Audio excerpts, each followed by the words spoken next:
শ্রীকৃষ্ণ চৈতন্য প্রভু জীবে দয়া করি সপার্ষদস্য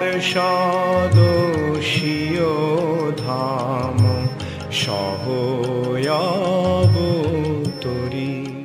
হরে কৃষ্ণ, ধন্যবাদ, প্রণাম।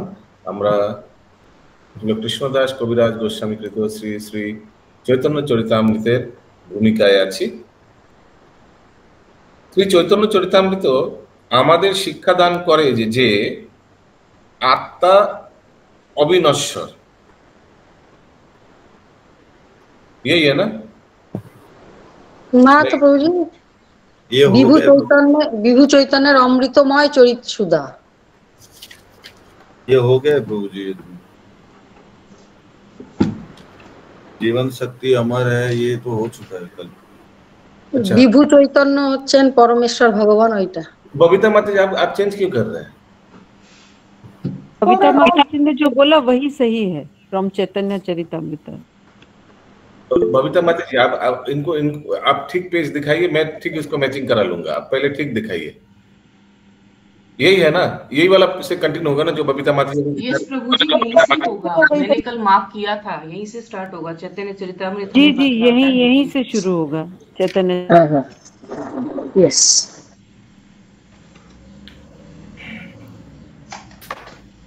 ओके, শ্রী চৈতন্য চরিতামৃত থেকে আমরা জানতে পারি কিভাবে শ্রী চৈতন্য মহাপ্রভু মানুষকে মায়ার শৃঙ্খল থেকে মুক্ত হয়ে অমরত্ব লাভ শিক্ষা দান করেছিলেন।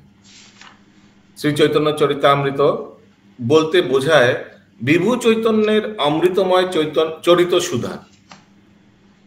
বিভু চৈতন্য হচ্ছেন পরমেশ্বর ভগবান। তিনি হচ্ছেন পরম সত্তা সম্পন্ন। অসংখ্য জীব রয়েছে এবং তারা সকলেই স্বতন্ত্র সত্তা সম্পন্ন। এই কথা বোঝা খুবই সহজ যে আমাদের চিন্তাধারায় এবং আকাঙ্ক্ষায় আমরা সকলে স্বতন্ত্র ব্যক্তি। পরমেশ্বর ভগবানও স্বতন্ত্র ব্যক্তিত্ব সম্পন্ন পুরুষ, কিন্তু তিনি হচ্ছেন পরম পুরুষ। তিনি হচ্ছেন সর্বময় কর্তা। তার থেকে শ্রেষ্ঠ কেউই নেই।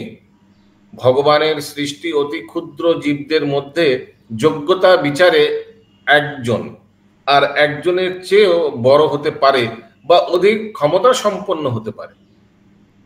বিভিন্ন জীবদের মতো ভগবানও স্বতন্ত্র, কিন্তু পার্থক্য হচ্ছে যে তিনি হচ্ছেন পরম স্বতন্ত্র। ভগবান হচ্ছেন অভ্রান্ত, তাই ভগবদ্গীতায় তাকে অচ্যুত নামে অভিহিত করা হইয়াছে। অচ্যুত শব্দের অর্থ যার পতন হয় না। এই নামটি যুক্তিযুক্ত হয়েছে কারণ ভগবদ্গীতায় অর্জুনকে মোহগ্রস্ত হতে দেখা যায়, কিন্তু শ্রীকৃষ্ণের ক্ষেত্রে তা হয়নি। শ্রীকৃষ্ণ যে অচ্যুত তা তিনি নিজে ব্যক্ত করেছেন যখন তিনি অর্জুনকে বলেন, আমি যখন এই জগতে আবির্ভূত হই তখন আমার অন্তরঙ্গা শক্তির দ্বারা আমি সেই কার্য সাধন করি। ভগবদ্গীতার 4th অধ্যায় 6 নম্বর শ্লোকে। हिंदी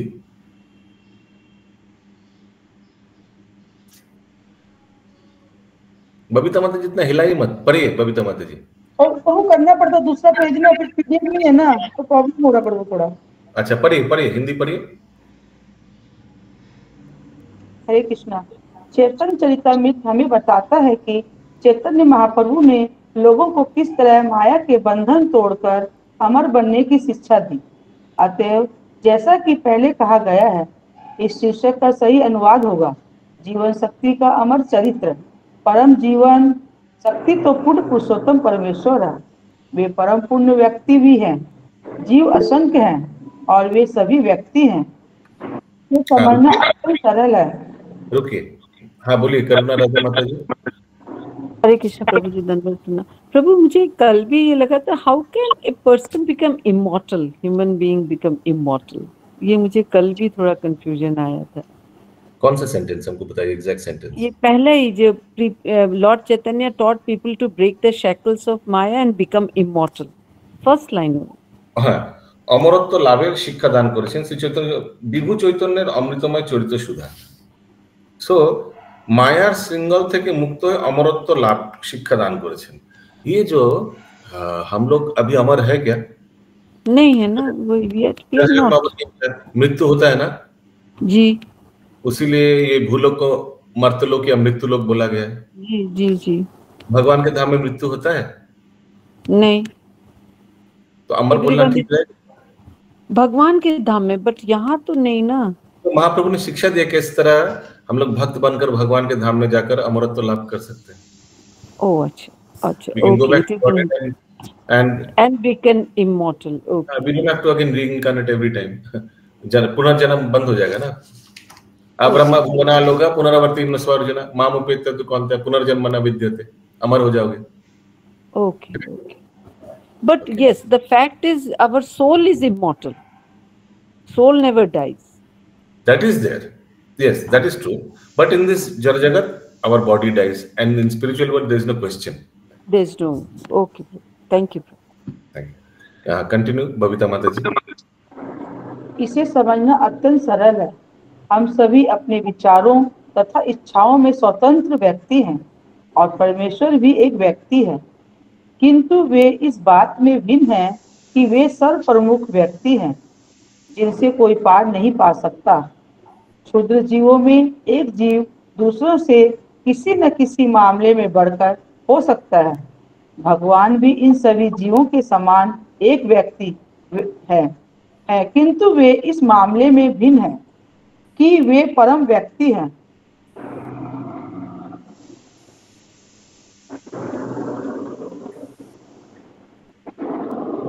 इस तरह हमें यह नहीं सोचना चाहिए कि जब कृष्ण भौतिक जगत में होते हैं तब वे भौतिक शक्ति द्वारा पराजित हो जाते हैं। कृष्ण तथा उनके अवतार कभी भी नहीं दूसरा आ गया। इस अच्युत पूरा नहीं पढ़ पाए। ईश्वर अच्युत भी हैं, जैसा कि भगवत गीता में उन्हें संबोधित किया गया है। अच्युत का अर्थ है जो कभी पवित्र नहीं होता। यह नाम उच्चित एक सेकंड पतित नहीं होता है। सॉरी बरु जो कभी पतित नहीं होता, यह नाम उचित है, क्योंकि भगवत गीता में अर्जुन को मोह हुआ था किंतु कृष्ण को नहीं हुआ था।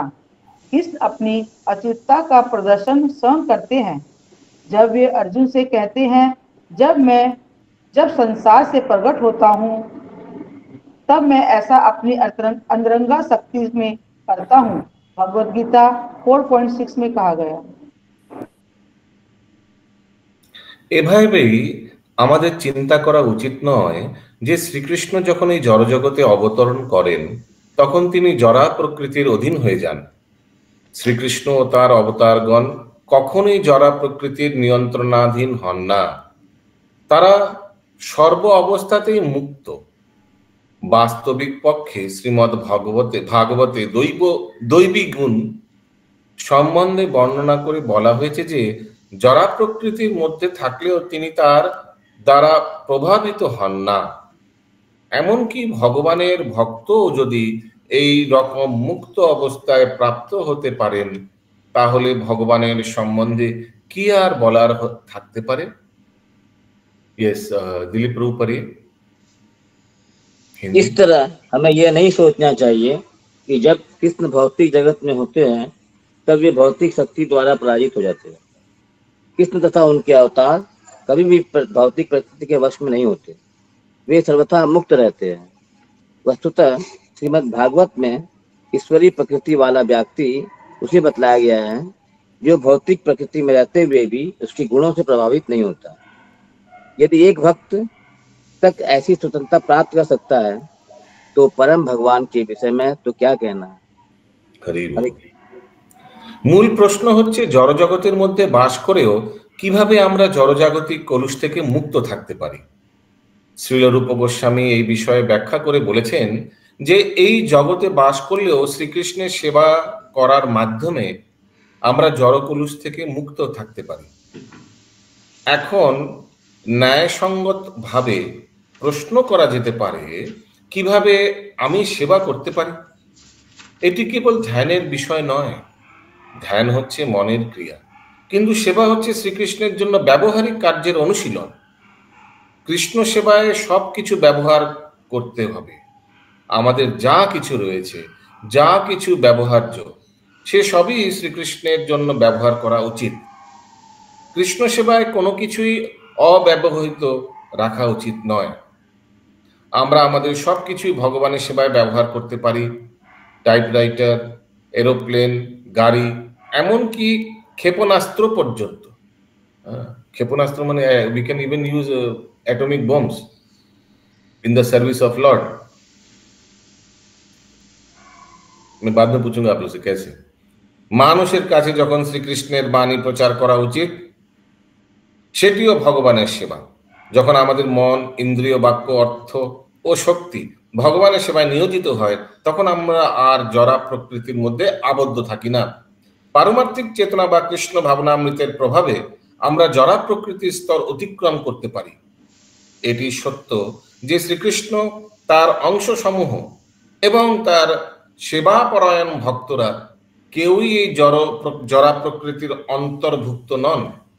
যদিও অল্প জ্ঞান সম্পন্ন মানুষেরা মনে করে যে তারা জড়া প্রকৃতিতে রয়েছে। अच्युत कर्मेश्वर प्रभु, प्लीज रीड।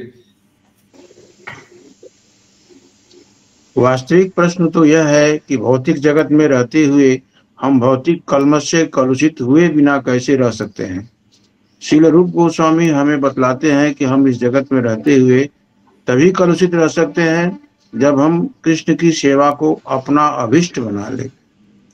तब कोई यह उचित रूप से प्रश्न कर सकता है, मैं किस तरह सेवा कर सकता हूँ। यह मात्र ध्यान करने की बात नहीं है जो केवल मन का कार्य है, अपितु यह कृष्ण के लिए व्यावहारिक कार्य करने की बात है। ऐसे कार्य में हमें किसी भी संसाधन को उसका उपयोग किए बिना छोड़ना नहीं चाहिए।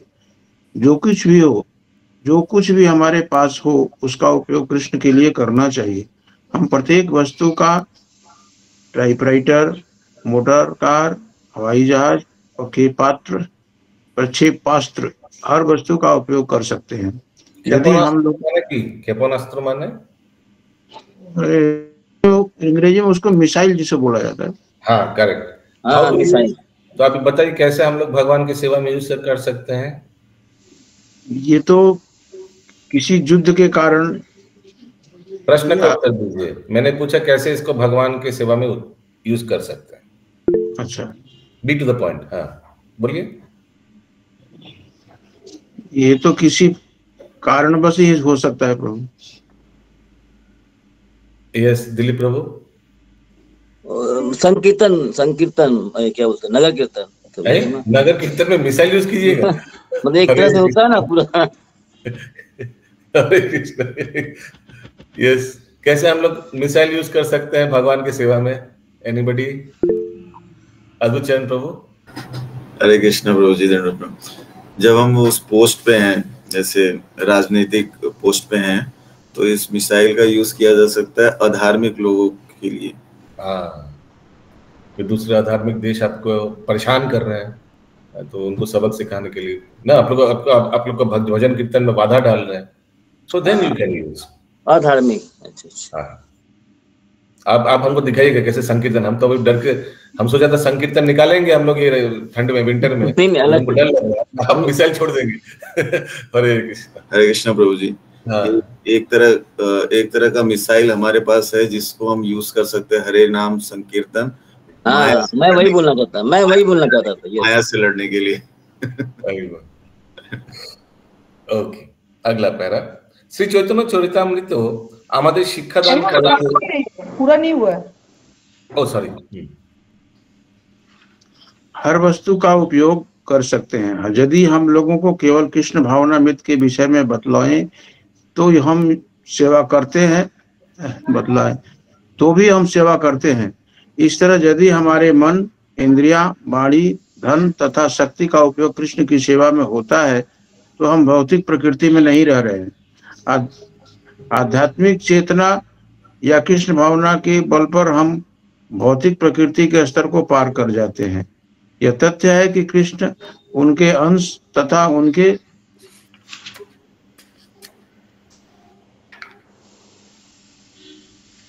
भक्त अर्थात वे उनके लिए कार्य करते हैं। भौतिक प्रकृति में नहीं होते, यद्यपि अल्पज्ञ यही सोचते हैं कि वे होते हैं।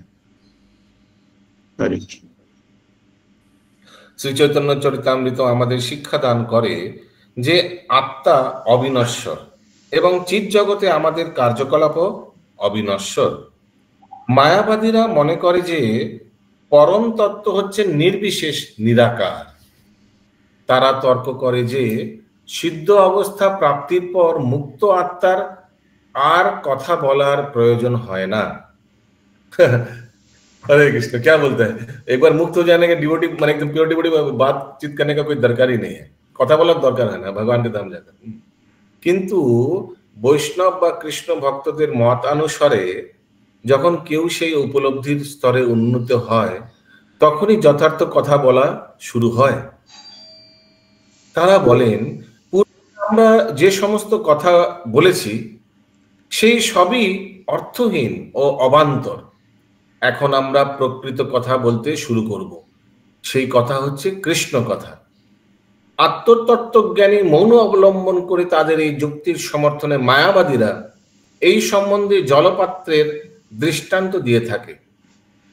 যখন জলপাত্রটি জলপূর্ণ থাকে না তখন তাদের শব্দ হয়, বলে না খালি হাড়ি বাজে বেশি।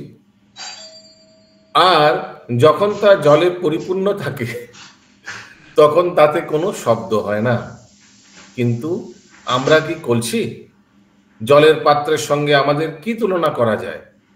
তর্কশাস্ত্র মতে সদৃশ বস্তুর দ্বারাই সাদৃশ্য বিচার করা যায় এবং যে দুটি বস্তুর মধ্যে সবচাইতে বেশি সদৃশ্য রয়েছে সেটি হচ্ছে সবচাইতে ভালো দৃষ্টান্ত। समझ में आया ना? একটি জলের কলসি সজীব বস্তু নয়, তা চলাফেরা করতে পারে না। সুতরাং একটি জলের পাত্রের সঙ্গে একজন পূর্ণ চেতন মানুষের তুলনা করা যায় না। তাই নীরব ধ্যান পদ্ধতি যথেষ্ট নয়। কেন? কারণ শ্রীকৃষ্ণ সম্বন্ধে আমাদের এত কিছু বলার আছে যে কেবলমাত্র 24 ঘন্টা সমন্বিত একটি দিন সেই জন্য পর্যাপ্ত নয়। মূর্খ যতক্ষণ নীরব থাকে ততক্ষণই সম্মান পায়। যখন সে মুখ খোলে তখনই তার মূর্খতা প্রকাশ হয়। শ্রী চৈতন্য চরিতামৃতে আমরা দেখতে পাই যে পরমেশ্বর ভগবানের মহিমা কীর্তন করার মাধ্যমে অনাবিষ্কৃত অপূর্ব সমস্ত বিষয় উন্মোচিত হয়। হরি বল, वंडरफुल। चैतन्य चरितामृत हमें शिक्षा देता है कि आत्मा अमर है और आध्यात्मिक जगत के हमारे सारे कार्य भी अमर है। मायावादी लोग जिनका विचार है कि परम पूर्ण निर्विशेष एवं निराकार है, यह दलील देते हैं कि स्वरूप सिद्ध आत्मा को बात करने की आवश्यकता नहीं है। किंतु वैष्णव जन जो कि कृष्ण के भक्त होते हैं दलील देते हैं कि जब कोई साक्षात्कार की अवस्था को प्राप्त करता है तभी वह सचमुच बोलने लगता है। वैष्णव कहता है इसके पहले तो हम केवल बकवास कर रहे थे, अब हम अपनी वास्तविक बातें कृष्ण की बातें शुरू करें। अपने मत के पक्ष में मायावादी जल की गगरी का दृष्टांत देते हैं। वे कहते हैं कि जब गगरी जल से भरी नहीं होती है तो छलकती चलती है और आवाज करती है, किंतु जल से भरी होने पर नहीं छलकती है और आवाज नहीं करती है। जैसा कि हिंदी में कहावत है, अधजल गगरी छलकत जाए भरी गगरिया चुपे जाए, किंतु जल से भरी नहीं छलकती। तो क्या हम जल की गगरिया है? हमारी उपमा उनसे कैसे दी जा सकती है? अच्छी उपमा वह है जिसमें दो वस्तुओं में यथासंभव अनेक समानताएं हो। जल की गगरी जीवित शक्ति नहीं है, जबकि हम हैं। नित्य मौन ध्यान जल की गगरी के लिए अच्छा हो सकता है, किंतु हमारे लिए वह पर्याप्त नहीं है। जब सचमुच कोई भक्त यह अनुभव करता है कि उसके पास कृष्ण के विषय में कहने के लिए बहुत कुछ है तो प्रतिदिन 24 घंटे भी कम पड़ जाते हैं। हरे कृष्ण। जो मूर्ख होता है उसकी ख्याति तब तक रहती है जब तक वह मौन रहता है, क्योंकि उसका मौन भंग होते ही उसकी पोल खुल जाती है। चैतन्य चरितामृत दिखलाता है कि परमेश्वर के यश गान से अनेक अद्भुत बातों का पता चलता है। लास्ट पैराग्राफ आज का श्री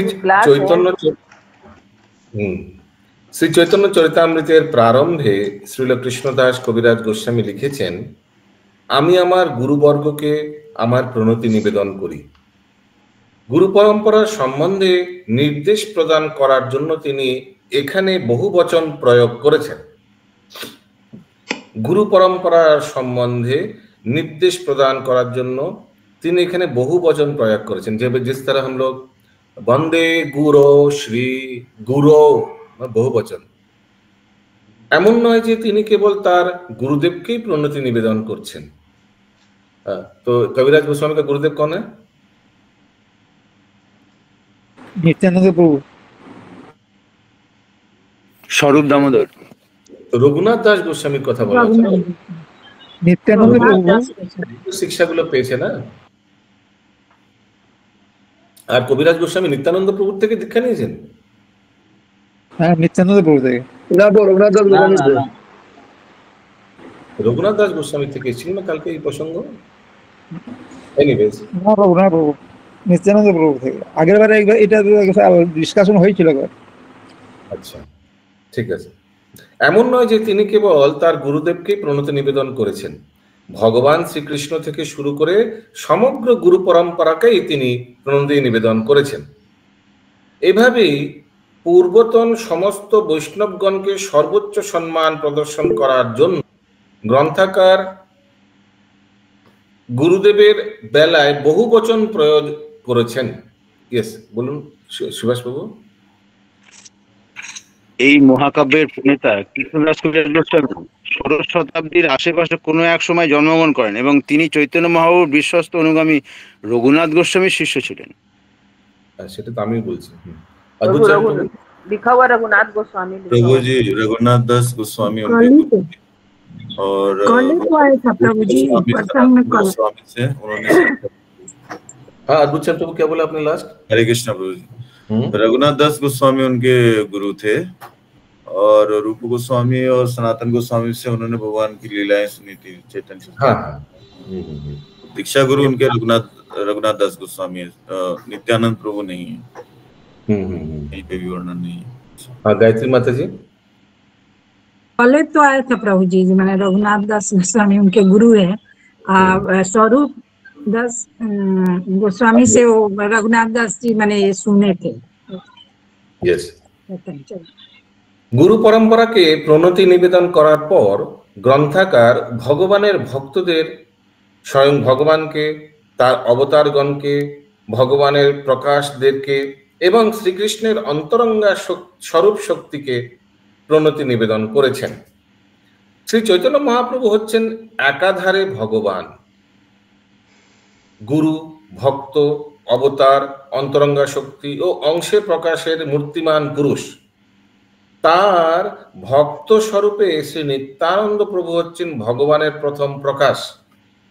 ঠিক আছে, নিত্যানন্দ প্রভু হচ্ছে প্রথম প্রকাশ।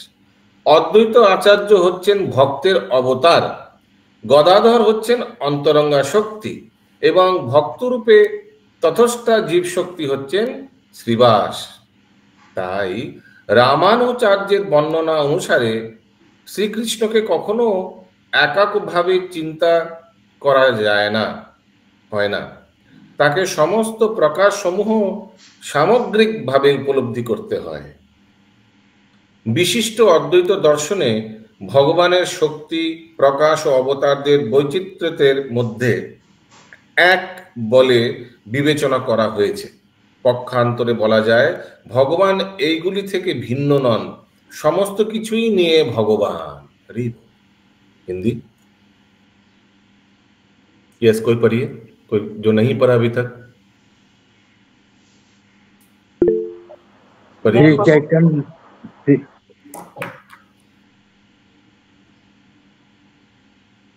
पढ़िए, मैं पढ़ूं? पढ़िए। श्री चैतन्य चरितामृत के प्रारंभ में कृष्णदास कविराज गोस्वामी लिखते हैं, मैं अपने गुरुओं का आदर नमस्कार करता हूँ। वे यहाँ थोड़ा फैन ऑफ करिए, क्लियर साउंड आना चाहिए। थोड़ा फैन ऑफ कर दीजिए।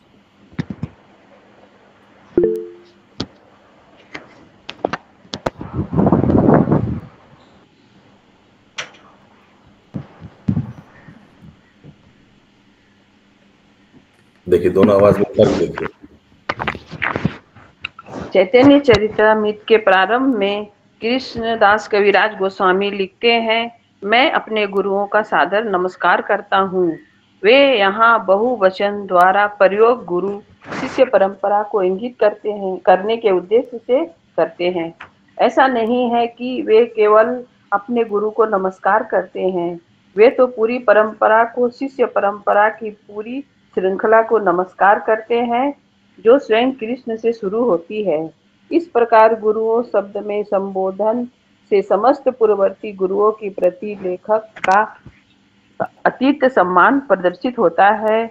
गुरु शिष्य परंपरा को नमस्कार करने के बाद लेखक अन्य भक्तों को, स्वयं भगवान को, अनेक अवतारों को, ईश्वर के विस्तारों को तथा कृष्ण की अंतरंगा शक्ति के प्रकाश को नमस्कार करते हैं। भगवान चैतन्य महाप्रभु, जो कभी कभी कृष्ण चैतन्य भी कहे जाते हैं, इससे सबसे इन सबके मूर्ति रूप है। वे एक साथ भगवान, गुरु, भक्त, अवतार, अंतरंगा शक्ति तथा ईश्वर के विस्तार हैं। वे अपने पार्षद नित्यानंद के रूप में ईश्वर के प्रथम विस्तार हैं। अद्वैत के रूप में भी वे अवतार है। गदाधर के रूप में वे अंतरंगा शक्ति है और श्रीनिवास के रूप में वे भक्त की भूमिका में तटस्थ जीव है। इस तरह कृष्ण को अकेला नहीं सोचना चाहिए, अपितु अपने समस्त सनातन प्रकाट्यों के साथ विद्वान मानना चाहिए।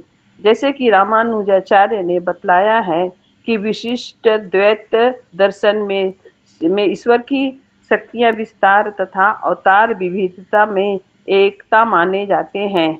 दूसरे शब्दों में ईश्वर इन सबों से अलग नहीं है, वे सभी मिलकर ईश्वर कहे जाते हैं। এখানে রহিল গ্রন্থ অমৃত লহরী, এখানে বদন ভরিয়া সবে বল হরি হরি। हरि बोल हरि बोल हरि बोल हरि हरि हरि हरि हरि जय जय कविराज गोस्वामी की जय, श्रील जय जय जय जय